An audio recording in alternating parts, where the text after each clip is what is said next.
Well, it's 10 a.m. by the studio clock. You're watching Breakfast News on Rajya Sabha TV. I'm Tina Jha. Let's take a look at the big stories at the top of this hour.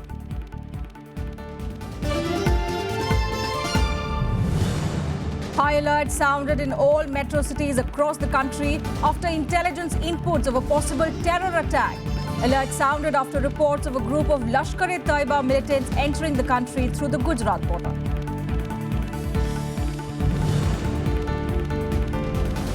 One-man Judicial Commission submits report on Muzaffarnagar riots, blames intelligence failure and laxity on part of the police. Opposition parties slam report silence on Chief Minister Akhilesh Yadav's failure to contain the riots.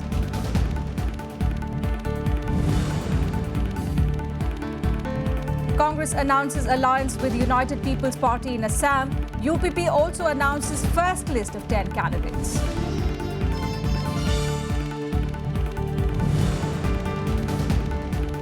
Prime Minister Narendra Modi says nation is always empowered by its women. In his address to the National Women Legislators Conference on Sunday, makes a strong pitch to use of technology to empower them.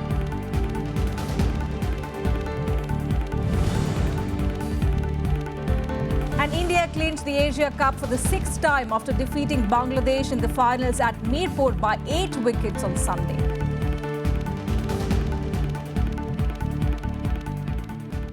Well, on a day when the country is celebrating Mahashivratri, security personnel have a tough task at hand. That is, to avert a possible terror attack. Intel inputs confirm that a group of Lashkar-e-Taiba militants from across the border have sneaked into India via Gujarat and are planning to strike different cities on the occasion of Shivratri festival. A high alert has been sounded in all metros, especially in the national capital. Security has been weaved in Gujarat as well, from where the terrorists are reported to have entered India. Additional security enforcements have been deployed as a precautionary measure. The fear of a possible terror attack seems to have gripped the Mahashivratri celebrations this year. A nationwide alert is in place, especially in Delhi and Gujarat, following intelligence inputs that at least 10 suspected Lashkar-e-Taiba and Jaish-e-Mohammed militants have entered the country via Gujarat. Massive security arrangements have been made to thwart any such attempts. 4 National Security Guard teams have been roped in to beef up security at vital installations across Gujarat, including the Somnath Temple. In view of the alert, the cultural program at the temple, held every year on Shivratri, has been deferred. Security agencies carried out widespread raids and combing exercises on Sunday, putting up checkposts on highways across the state.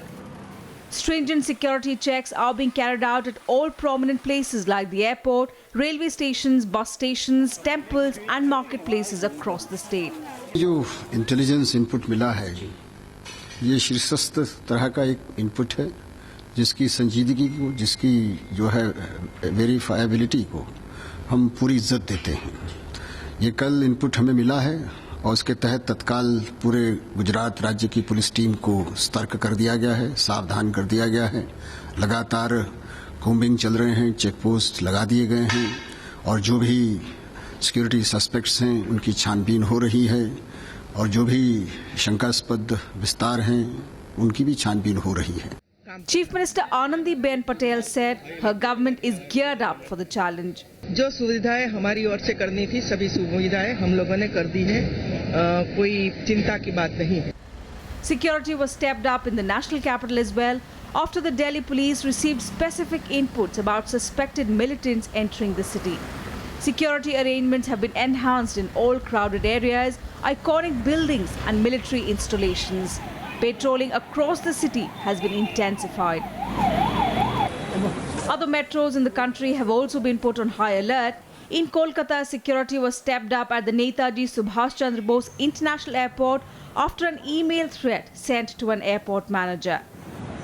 Security has also been tightened in Jammu and Kashmir. On Friday, the BSF seized a Pakistan boat in the Koteshwar Creek area off the Kutch coast along the Indo-Pakistan border.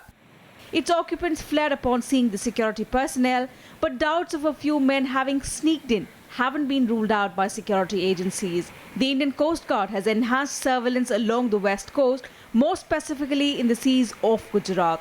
More ships have been pressed into the sea for surveillance. Bureau Report, Rajya Sabha TV.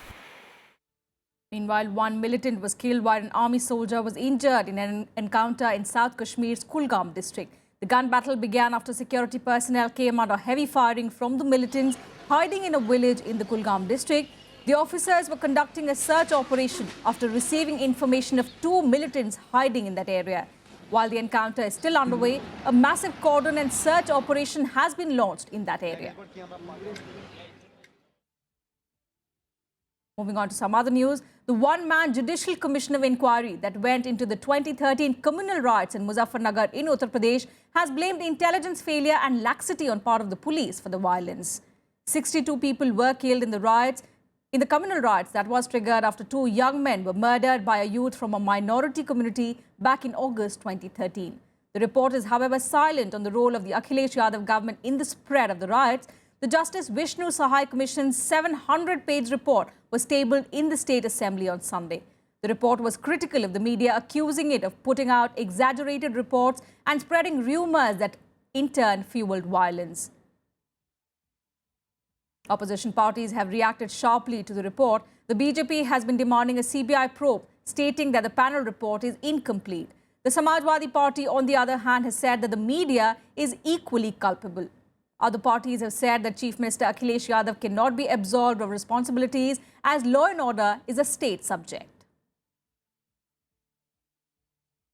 देखिए, अफसरों की भी गलती है, अफसरों की ही, बस यही तो है ना। आप आधा सच बताते हैं और आधा सच पूरे झूठ से खतरनाक होता है। मुजफ्फरनगर में आपने दंगा होता हुआ दिखाया, जलते हुए घर दिखाए, जलाने वाले आपने नहीं दिखाए, क्यों? हालांकि जलाने वालों की भी फोटो है आपके पास। आपने हत्या दिखाई, हत्यारा नहीं दिखाया, हालांकि हत्यारे की फोटो भी है आपके पास। कि हम नहीं कह सकते कि इस रिपोर्ट को प्रभावित नहीं किया जा सकता, इसलिए हम इसको संदेह से परे नहीं कह सकते हैं। पूरी तरीके से सरकारी मशीनरी का फेल्योर था, सरकार की भी नीयत साफ नहीं थी। सरकार के समय समय पर ऐसे कई उदाहरण मिलते हैं कि जिसमें सरकार की अनदेखी भी थी और सरकार की नीयत के ऊपर भी प्रश्न उठाए गए, लेकिन सरकार ने उसका कभी कोई समुचित उत्तर नहीं दिया।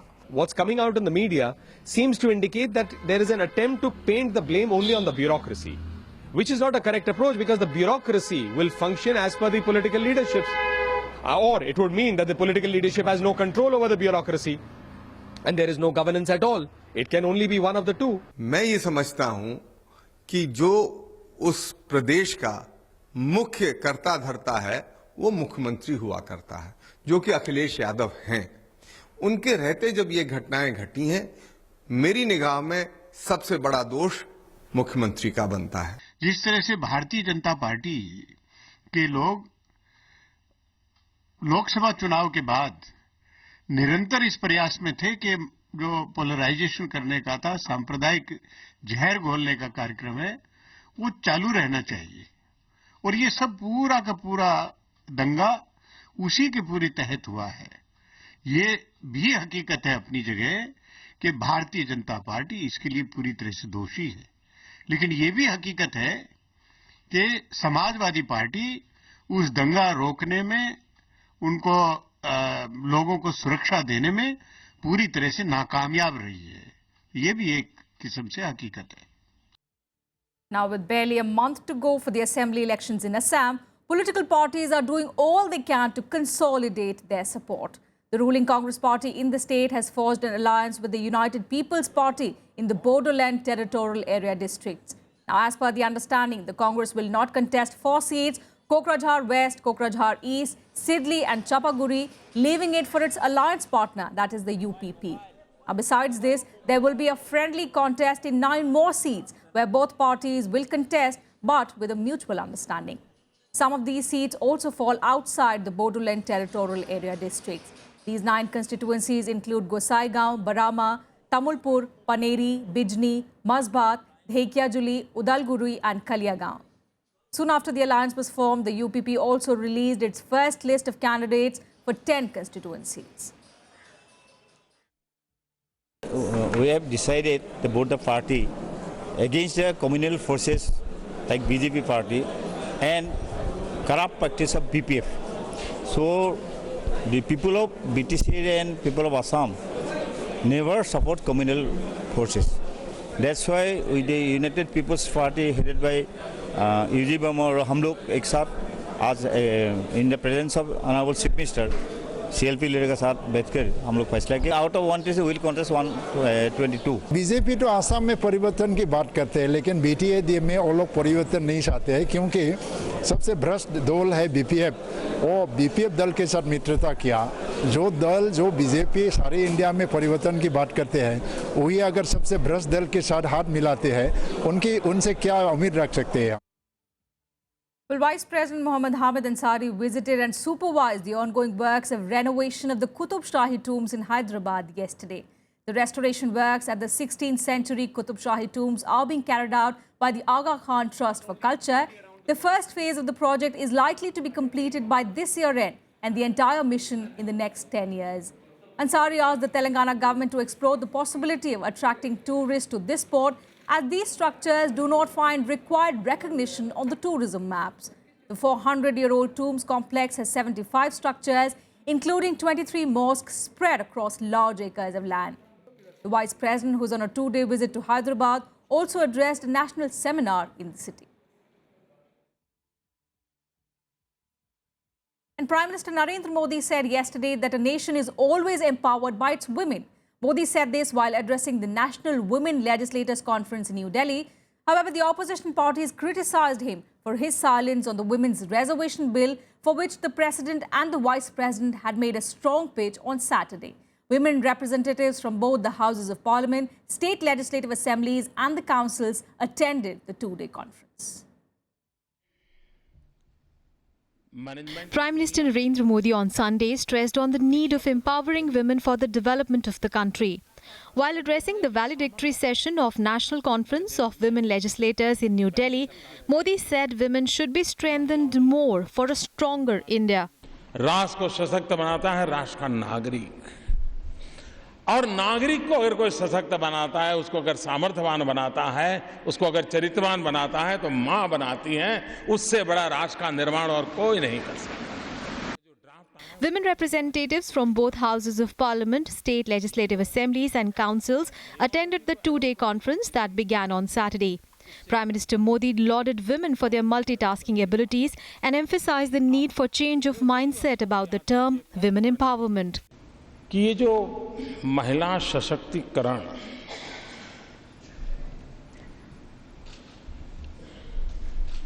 ये मनोवैज्ञानिक अवस्था को बदलने की आवश्यकता मुझे लगती है। सशक्तिकरण उनका होता है जिनका सशक्त नहीं है, लेकिन जो इन सशक्त है उनका सशक्तिकरण कौन करेगा?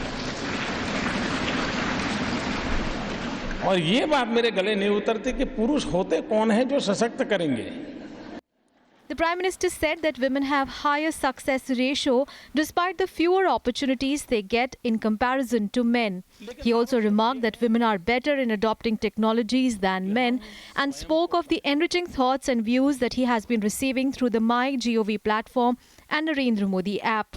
और मैं तो लोकसभा को, राज्यसभा को एक प्रार्थना करूंगा कि क्या आप विमेन प्रतिनिधि का एक प्लेटफॉर्म तैयार कर सकते हैं क्या, और उनकी जो बातें हैं वो ऑफिशियली लोकसभा राज्यसभा इस वेबसाइट को चलाएं, पूरे देश भर के महिला प्रतिनिधियों के लिए एक अवसर दिया जाए।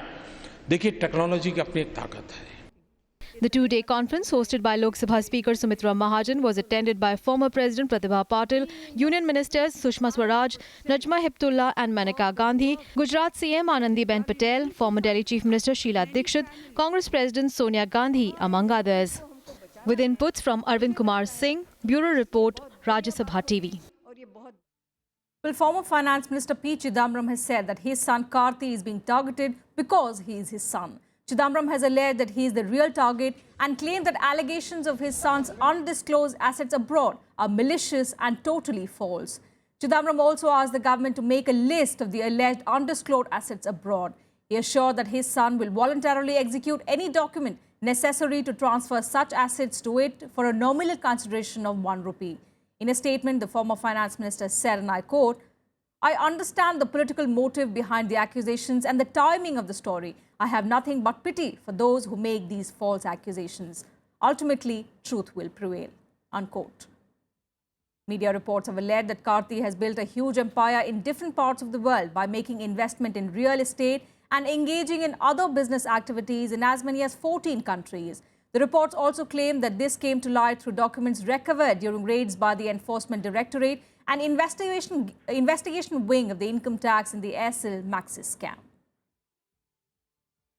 For 2 days last week, Parliament was disrupted on the issue of alleged assets of Karti, with the AIADMK members demanding a probe.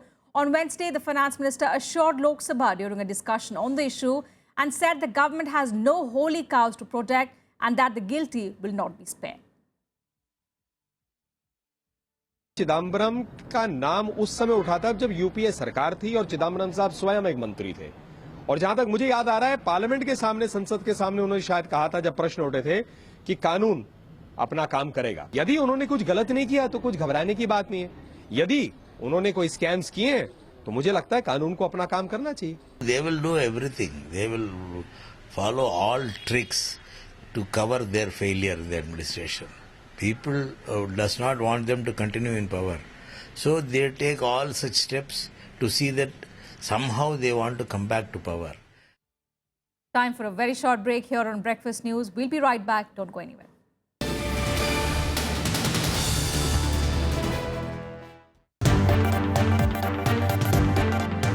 Hello and welcome. I'm Amitanshu Rai. You're watching Constitutionally Yours. इस तरह का वातावरण बनाना पड़ेगा कि महिलाएं भी स्वयं आगे आए। एमपी एमएलए की चिंता है कि शिक्षा डेमोक्रेसी में धीरे धीरे आए या तेजी से आए। क्यों नहीं हिंदुस्तान में कॉमन सिविल कोड लागू की जाए? ये नहीं हो सकता कि सारी के सारी पॉपुलेशन एक सरीकी एक कल्चर में ढल जाए। Join us as we try to understand contemporary issues related to the Constitution. Watch Constitutionally Yours on Rajya Sabha Television.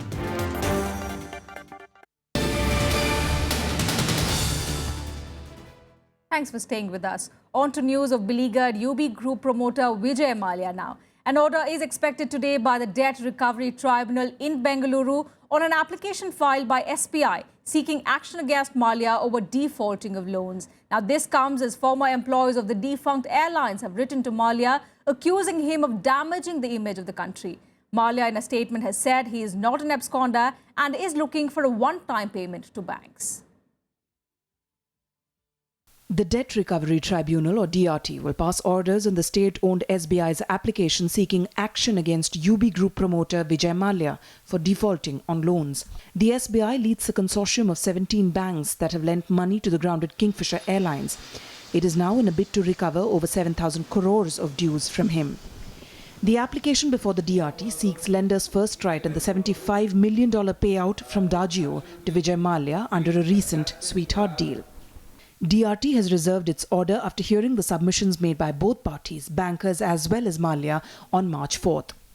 Mallya is also haunted by the issue of non-payment of salary to staff of the long-defunct Kingfisher Airlines. Employees in an open letter to him have accused him of damaging the image of the country, particularly the aviation industry. The letter comes days after Mallya said that the only regret he has was that the carrier was not flying when oil prices have dipped so low. Mister Mallya साहब को भी एक lesson मिलना चाहिए कि भविष्य में कोई भी बड़ा बिजनेसमैन हो या कोई भी व्यक्ति हो, किसी को इस तरह से किसी की लाइफ रूइंड ना करे। विजय माल्या साहब, he wants to being king of the sky, but he ruined the aviation. बड़ा शायद इसीलिए बना ताकि वो ऐसा कुछ भी करे जिससे कि वो जनता को और गवर्नमेंट एजेंसीज को, टैक्स पेयर्स को, टैक्स एजेंसीज को, किसी को भी अपने तरीके से उल्लू बना सके। इसी वजह से मुझे लगता है कि उसने उसी बेसिस पे जो है किंगफिशर एयरलाइंस खोली थी। Under fire over huge unpaid loans, Mallya said he is making efforts to reach a one-time settlement with banks through additional payments to the lenders. He denied personally being a borrower or judgment defaulter and alleged that disinformation campaign was being played to make him her poster boy of all bad loans. Mallya said in a statement, and I quote, "I have been most pained as being painted as an absconder. I have neither the intention nor any reason to abscond. I have been a non-resident for almost 28 years and the Reserve Bank of India has acknowledged this in writing. SBI has filed 3 other applications, including one seeking Mallya's arrest and impounding of his passport, as the bank approached DRT seeking action against him for defaulting on loans. Opposition parties are now asking the government to take strict action against Mallya. Well, why don't they lock up this Mallya fellow like they've locked up that Sahara chap? He should be made to pay his dues. Such people should not be allowed to escape the rigors of the law. After all, it is public money which they have to pay back. लेकिन सरकार को इस आदमी को तत्काल गिरफ्तार करना चाहिए और जो मजदूरों का पैसा उसको हर तरह से उसको इससे वसूल करके देना चाहिए. Mallya inked a deal recently with Diageo, the current controlling owner of United Spirits, that was set up by his family, but had to be sold off due to financial stress in his UB group. After a year-long boardroom battle, Mallya last month agreed to quit as chairman and director of United Spirits, while Diageo has agreed to pay him $75 million and shift base largely to the UK. Bureau Report, Rajya Sabha TV. Meanwhile, in a goodwill gesture, Pakistan has released as many as 87 Indian fishermen. Most of the prisoners had spent more than 5 months in jail after straying into Pakistan territorial waters. They will be handed over to the Indian authorities at the Wagah border today. Pakistan has decided to release as many as 173 prisoners. The remaining 86 fishermen will reportedly be set free on the 21st of March. Now, fishermen are frequently arrested along with their boats by both India and Pakistan, as the maritime border in the Arabian Sea is poorly defined. Many fishing boats lack the technology needed to be certain of their precise location and end up in each other's territorial waters. On the other hand, in a second such detention within a week, 31 Indian fishermen have been arrested by the Sri Lankan Navy on charges of fishing in the island nation's waters. The fishermen, 22 from Tuticorin and 9 from Rameshwaram in Tamil Nadu, were taken into custody along with their 3 country boats and a mechanized vessel early on Sunday morning. On the 3rd of March, 8 fishermen were arrested and 2 boats seized on the charge of crossing the international maritime boundary line and fishing in the Lankan territorial waters. With today's arrest, the number of Tamil Nadu fishermen in Sri Lankan custody has risen to 66. Tamil Nadu Chief Minister Jayalalitha had on the 3rd of March shot off a letter to Prime Minister Narendra Modi seeking his personal intervention to release these fishermen and also sought steps to find permanent solution to the recurring detentions. தூத்துக்குடியில் 3 நாட்டு படகுகளும் 19 மீனவர்களும் ராமேஸ்வரத்தில் ஒரு விசைப்படகும் 9 மீனவர்களையும் இலங்கை கடற்படையினர் கைது செய்திருக்கிறார்கள். இதுவரைக்கும் ஏராளமான மீனவர்களையும் படகுகளையும் கைது செய்து ஏற்கனவே சிறையில் வைத்திருக்கிறார்கள். மீனவர்கள் பல்வேறு போராட்டங்களை நடத்தி கொண்டிருக்கிறார்கள். இந்த சூழ்நிலையில் மீண்டும் இலங்கை கடற்படையினர் நமது மீனவர்களை கைது செய்து கொண்டே இருக்கின்றார்கள். And an Indian Catholic priest, Father Tom Uzunel, has been reportedly held hostage by the Islamic State in Yemen. He was missing since last Friday following an Islamic State attack on a care home in Aden. He hails from Kottayam district in Kerala. External Affairs Minister Sushma Swaraj tweeted the news about his abduction. Kerala Chief Minister Oomen Chandy also expressed concerns about the missing priest. Remember, India had shut down its mission in Yemen after evacuating most of its citizens last year. Moving to some more international news, Iran's billionaire businessman Babak Zanjani has been sentenced to death for corruption. Babak Zanjani was arrested early in December 2013 for withholding billions in oil revenue channeled through his companies. However, he denied all such allegations. Zanjani had played a key role in helping Iran get around sanctions to sell oil abroad during the presidency of Mahmoud Ahmadinejad. He was blacklisted by the United States and the EU for helping Iran evade oil sanctions. The death sentence could have wider implications in post-sanctions Iran, especially in its economy, as many were involved in finding ways to avoid the sanctions. Meanwhile, a cargo of Iranian crude oil arrived at a Spanish refinery on Sunday, the first delivery to an EU state since the sanctions were lifted. And let's now take a look at some more international stories in this quick world wrap. Turkish and EU leaders are meeting in Brussels today for an emergency summit on tackling the refugee crisis. The European Union has pledged $3.3 billion to Turkey for housing migrants to stem the flow. Meanwhile, at least 25 migrants died as their boat capsized near the Turkish resort of Didim on Sunday. They were on their way to Greece. Nearly 13,000 migrants still remain stranded on Greece's border with Macedonia.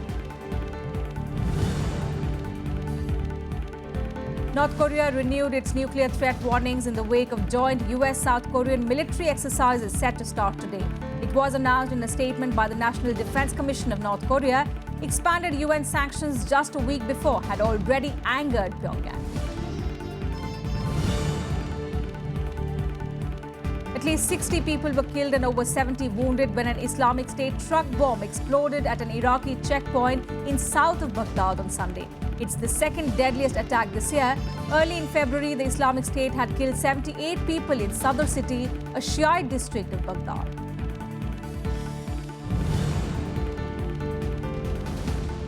A day after being asked to quit the US presidential race, Republican candidate Marco Rubio won in Puerto Rico. Rubio bagged more than 70% of the votes, with more than a half of votes counted. Rubio still trails Donald Trump and Ted Cruz. Meanwhile, Democratic candidate Bernie Sanders has been predicted the winner of Democratic caucus in May. Former First Lady Nancy Reagan passed away at her home in California at the age of 94. Reagan died of congestive heart failure. She will be buried next to her husband and former President Ronald Reagan at the Ronald Reagan Presidential Library in Simi Valley of California. US President Barack Obama expressed condolences, saying Reagan redefined the role of a First Lady. And in some good news from cricket, India knocked down Bangladesh in the finals of the Asia Cup T20 tournament. India clinched the trophy for the 6th time after beating the host by 8 wickets. Shikhar Dhawan and Virat Kohli's massive partnership helped India win the trophy with much ease. Dhoni's men in blue have once again demonstrated their dominance in 2020 cricket, downing host Bangladesh by 8 wickets in the finals of the Asia Cup at the Sher-e-Bangla National Stadium in Mirpur. The match was reduced to 15 overs after being delayed for 2 hours by thunderstorm. India won the toss and chose to field first. Bangladesh managed a score of 120 runs. Shikhar Dhawan took the lead in the chase, making 60 that included 9 fours and 1 6, while Virat Kohli, not out on 41 runs, supported him ably in a 94-run stand for the second wicket. Skipper Mahendra Singh Dhoni produced late fireworks, scoring 20 off just 6 balls, including 2 sixes and a 4, to ensure India's 6th Asia Cup title. Well, it's special because of the circumstances also. Before getting into the World Cup, now if you see the kind of performance the team has given, they'll carry a lot of confidence into the T20 World Cup. Earlier, Bangladesh reached 120 for 5, bolstered by some forceful hitting towards the end by Mohammad Mahmudullah. Indian bowlers crushed the seemingly confident-looking Bangladesh. India found success through Ashish Nehra, who got Soumya Sarkar at 14 in the second over before young pacer Jasprit Bumrah dismissed the other opener Tamim Iqbal. This was India's 10th victory in 11 matches, an encouraging statistic ahead of the ICC World T20 this month to be played from Tuesday in India. Bureau Report, Rajya Sabha TV. Well, that's it from us in this bulletin. Thanks for your time.